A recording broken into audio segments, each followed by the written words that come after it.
Hello बच्चों, कैसे हैं आप सब। आशा करता हूँ आप लोग बहुत अच्छे होंगे और अपने पढ़ाई भी बहुत अच्छे से कर रहे होंगे। आज हम लोग रोमन संख्याओं को इस वीडियो में डिस्कस करने वाले हैं। बहुत ही आसानी से और बहुत ही कम समय में हम रोमन संख्याओं को लेकर जो जो भी डाउट्स हैं वो क्लियर कर पाएंगे। सबसे पहले बात करते हैं रोमन संख्याओं में कितने चिन्हों का प्रयोग किया जाता है। तो रोमन संख्याओं में कुल 7 चिन्हों का प्रयोग किया जाता है। आई का मतलब होता है 1, मतलब आई का मान कितना होता है 1। और दूसरा चिन्ह है वी का मान होता है यहाँ पर 5।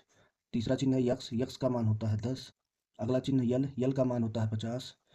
अगला चिन्ह सी का मान होता है 100। और अगला चिन्ह डी का मान होता है 500। और अगला चिन्ह यम, और यम का मान होता है 1000। ठीक। ये तो हुए रोमन संख्या के चिन्ह हमारे साथ हो, तो इनको एक बार फिर से ध्यान देना है। आई का मतलब 1, बी का मतलब 5, एक्स का मतलब 10, एल का मतलब 50, सी का मतलब 100, डी का मतलब 500, एम का मतलब 1000।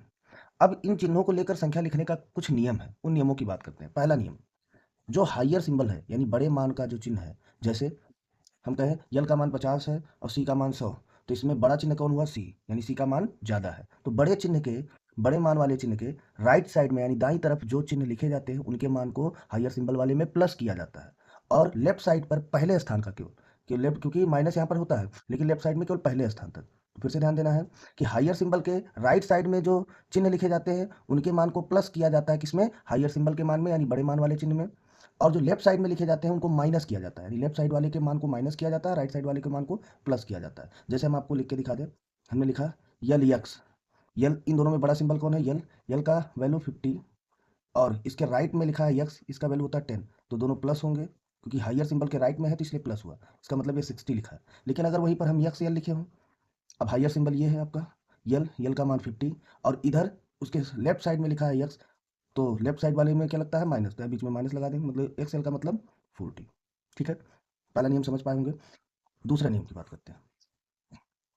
हाँ, अब इसमें चिन्ह हमारे साथ ही हैं, तो आगे संख्याओं के निर्माण में जब आगे ढेर सारी संख्याएं बनानी होती है तो इन चिन्हों को एक साथ लिखते हैं या दोहराते हैं, यानी हम कह सकते हैं इन चिन्हों की आवृत्ति होती है। तो इन चिन्हों की जो आवृत्ति है वो मैक्सिमम 3 बार हो सकती है, यानी किसी भी चिन्ह को अधिकतम 3 बार एक साथ लिखा जा सकता है।